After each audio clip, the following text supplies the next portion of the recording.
समारोह में उपस्थित हम लोग के इस बैठक के अध्यक्ष भाई अशोक जी और इस मंच के संचालन कर रहे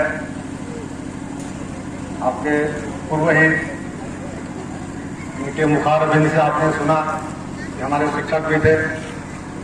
जब मैं प्राथमिक विद्यालय में पढ़ता था सोता पटना में, तो मैं अपने गुरुदेव रामचंद्र पाठक जी को भी प्रणाम करता हूँ।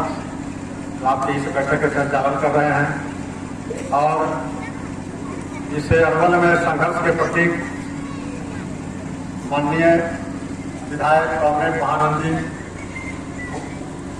इस बैठक में उपस्थित आदरणीय वकील खान साहब और हमारे सहपाठी रहे, हम उमेराबाद स्कूल में पढ़ते थे, बिंदु भूषण मिश्रा जी, और इस कार्यक्रम में उपस्थित नसीम भाई, उपस्थित तमाम मित्रों, भाइयों, बहनों, सबसे पहले तो मैं क्षमा चाहता हूं कि अपनी चाहत के बावजूद भी मुझे कुछ आवश्यक कार्य से पटना जाना है और विधानसभा का सत्र है, उसकी कुछ तैयारी करनी है, इसके वजह से मैं जा रहा हूँ। इसके लिए आप क्षमा करेंगे। मैं 5 मिनट 7 मिनट में अपनी बातों को रख करके चला जाऊंगा, लेकिन माननीय कांग्रेस विधायक है महानंद जी आपके बीच में रहेंगे, विस्तार से आपकी बात को सुनेंगे और कहेंगे भी। मैं तो सबसे पहले आपने जो यहाँ अभिनंदन शब्द लिखा और आपने बड़ी ही प्यार से, मनोभाव से, मनोयोग से अभिनंदन किया, मैं उसके दुगुना भाव से आपको सादर बंधन अभिनंदन मैं करता हूँ। इतने लोग यहाँ उपस्थित हैं, आपने मुझे हिदायत करना और इस पर अपने कार्यक्रम में बुलाने का काम किया।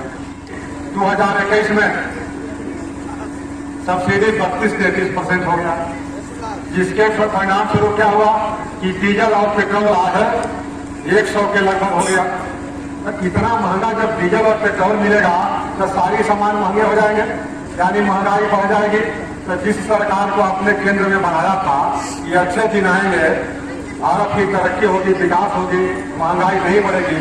जब पेट्रोल और डीजल का दाम 1 रुपया बढ़ता था तो वो लोग हंगामा खड़ा करते थे, और आज लगातार सप्ताह में 2-2 बार बढ़ता है, महीना में 3-3 बार बढ़ जाता है डीजल पेट्रोल का। खास करके वैसे परिस्थिति में जब क्रूड ऑयल का अंतर्राष्ट्रीय बाजार में मूल्य कम है, तो जो बिहार में सेस लगता है, टैक्स लगता है, एक्साइज ड्यूटी लगता है, उसके कारण इसका दाम बढ़ जाता है। और वो भी बिहार में अलग रेट है, बंगाल में पेट्रोल डीजल का अलग रेट है, राजस्थान में जाएंगे तो अलग है, आंध्रा में जाएंगे तो अलग है।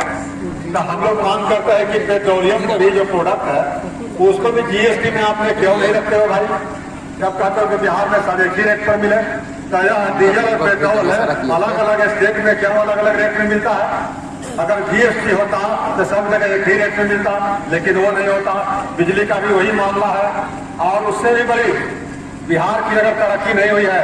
कल नीतीश कुमार जी का दिमाग खुला कि नीति आयोग की बैठक चल रही थी दिल्ली में, तो उसमें इन्होंने एक बड़ा पुरजोर ढंग से आवाज उठाया कि सीडी रेशियो, सीडी मतलब होता है क्रेडिट एंड डिपॉजिट, जो आप बैंक में जमा करते हैं उसका रेशियो, उसके बदले में बिहार में और स्टेट में उसको पूंजी के बदले लोन देना पड़ता है बैंक को, लेकिन यहाँ पूंजी जमा कर रही है बैंक और लोन बहुत कम दे रहा है। आज हिंदुस्तान में जो सीडी रेशियो है वो सबसे निचले पौधान पर है बिहार का। बिहार में सीडी रेशियो है 36% आज, जबकि किसी किसी स्टेट का 100% से भी ऊपर है, और भारत का देश का एवरेज क्या है 76%। तो 76% सीडी रेशियो है। कहने का मतलब हुआ कि उस स्टेट का विकास होता है, लेकिन ये नीतीश कुमार 15 साल से क्या कर रहे हैं भाई? आज आपकी आवाज खुल रही है, आज लगता है कि आप कहीं न कहीं पोजिशनिंग बना रहे हैं भारतीय जनता पार्टी से अलग होने का। आप विशेष चर्चा की भी बात कर रहे थे कल, विशेष चर्चा की बात पर आपने क्या क्या नहीं किया बिहार के अंदर।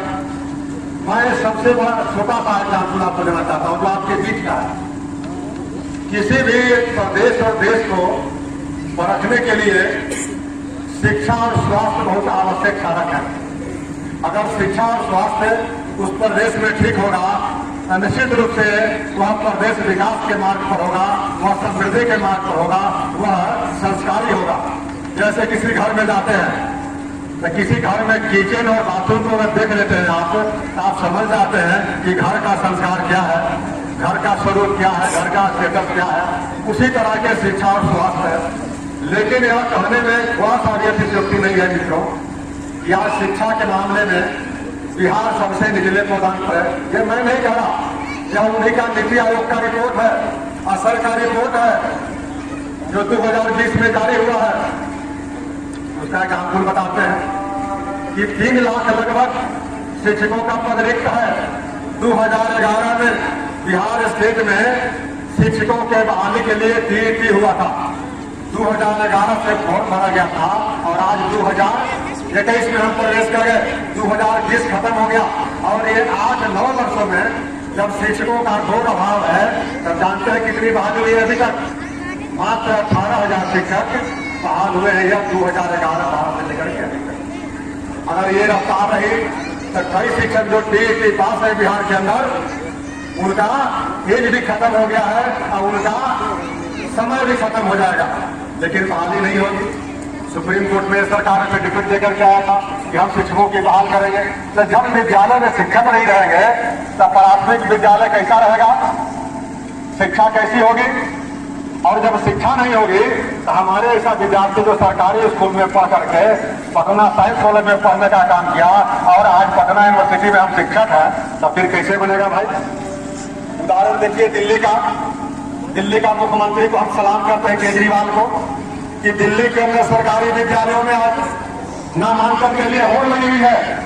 दिल्ली के अंदर जितना प्राइवेट स्कूल है उन प्राइवेट स्कूलों से ज्यादा अच्छा रिजल्ट सरकारी विद्यालयों में हो रहा है। दिल्ली के अंदर वह भी सरकारी विद्यालय है, यहाँ भी सरकारी विद्यालय है, लेकिन यहाँ सरकारी विद्यालय में पढ़ने वाले विद्यार्थी कौन है? वो गरीब तबके के लोग हैं, चाहे हिंदू हो चाहे मुसलमान हो, अति पिछड़ा वर्ग के लोग हो, दलित वर्ग के लोग हो, या जिनकी आमदनी बहुत कम है। अगर उनकी पढ़ाई का व्यवस्था इसी तरह रही तो फिर कैसे बिहार का विकास हो सकता है? आप नीतीश कुमार जी से सवाल खड़ा कर सकते हैं। और बहुत सारी शिक्षा में बोलने की बात है, हायर एजुकेशन की बात है। मैं खुद कॉलेज में शिक्षक हूँ, वहाँ पर आधार से देखिए लगभग 60% पदे अभी तक शिक्षक के भरे ही नहीं गए हैं, शिक्षक की बहाली होती ही नहीं है। तो जब शिक्षक ही नहीं रहेंगे तो फिर पढ़ाई क्या होगी? तो चाहे स्कूल हो, चाहे महाविद्यालय हो, चाहे विश्वविद्यालय हो, शिक्षा की व्यवस्था अत्यंत पद से भत्तर है। यह शर्म की बात है। दूसरी बात रही स्वास्थ्य की बात। अभी कोरोना काल में भी डॉक्टरों के पद भरे नहीं गए, नर्स और अन्य स्वास्थ्य कर्मियों के पद भी 75% रिक्त है। जो इनका हॉस्पिटल बना हुआ कागज पर है, बगल में आप पावापुरी में एक मेडिकल कॉलेज खुला है, वहां जाकर के कोई भी व्यक्ति, मैं तो पिछले बार सदन में भी कहा था कि माननीय कोई सदस्य जाकर के पावापुरी मेडिकल कॉलेज हॉस्पिटल को देख ले, वहां प्राइमरी हेल्थ सेंटर से भी बदतर स्थिति नहीं मिले तो मैं सदन में आना बंद कर दूंगा। लेकिन वहां पर स्वास्थ्य मंत्री का जवाब कुछ नहीं आया। हम कहेंगे कागज पर स्वास्थ्य व्यवस्था चल रहे हैं, आप जाएंगे डॉक्टर की बहाली नहीं हो रही है। माननीय कांग्रेस विधायक जी ने सवाल भी उठाया है, यहाँ पर डॉक्टरों की बहाली क्यों नहीं हो रही है?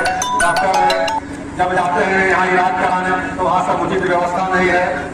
तो इस तरह की व्यवस्था पूरे बिहार में स्वास्थ्य चौपट रहेगा। जितने तरह के आप आंकड़ों की बाजीगरी कर रहे हैं, आज एक तरफ बताते हो कि बिहार के पर कैपिटा इनकम जो है 50,000 सालाना हो गया, एक तरफ बताते हो कि बिहार का GDP जो ग्रोथ है, सकल घरेलू उत्पाद है 18% हो गया। ये सिर्फ आंकड़ों की बाजीगरी है मित्रों, और नीतीश कुमार इस आंकड़ों के बाजीगरी पर खेल कर रहे हैं। लेकिन आपने तो पिछले चुनाव में महागठबंधन को वोट देकर के विजयी बनाया था, लेकिन उनके कर्जदारियों ने, उनके पैमाने ने जनादेश को भी लूटने का और अपहरण करने का काम किया, जिसका नतीजा क्या हुआ कि बिहार में नीतीश जी की सरकार बन गई। नीतीश जी आज तीसरे नंबर की पार्टी है, सबसे बड़े पार्टी है राष्ट्रीय जनता दल, उसके बाद है भारतीय जनता पार्टी, उसके बाद है नीतीश कुमार, और आज नीतीश कुमार फिर परिस्थिति के मुख्यमंत्री बने हुए हैं। तो नीतीश कुमार ये मैनेजमेंट के बिगड़न के माहिर आदमी हैं और बिहार को उल्टे दिशा में ले जा रहे हैं। इसलिए मित्रों इस बात को आपको समझना पड़ेगा, और विकास के लिए धर्म और मजहब जो हमारी रियासत नहीं है, गंगा जमुना तहजीब की, उसको कायम करते हुए आपको विकास के पैमाने पर खड़ा उतरना पड़ेगा। और महानंद जी जो संघर्ष के प्रतीक रहे हैं, इनके अगुवाई में आपने अरवल का जो इनको जोड़ दिया है, हम भी इनके साथ हैं। और जहाँ कहीं भी विकास की जरूरत होगी, क्योंकि मेरा भी फंड रहता है, मेरा भी विकास की योजनाएं हैं, तो उससे जहाँ तक बनेगा अरवल के विकास में हम भी आपके साथ हैं, कदम में कदम मिलाकर चलेंगे। आगे भी अगर कोई योजना की बात होगी जिससे विकास में आप आगे बढ़े, तो उन योजनाओं के हम सरकार के भरोसे नहीं बल्कि अपने भरोसे भी उस योजनाओं को पूरा करने का काम करेंगे। इन्हीं चंद बातों के साथ मैं अपनी बात समाप्त करता हूँ। जय हिंद, जय भारत।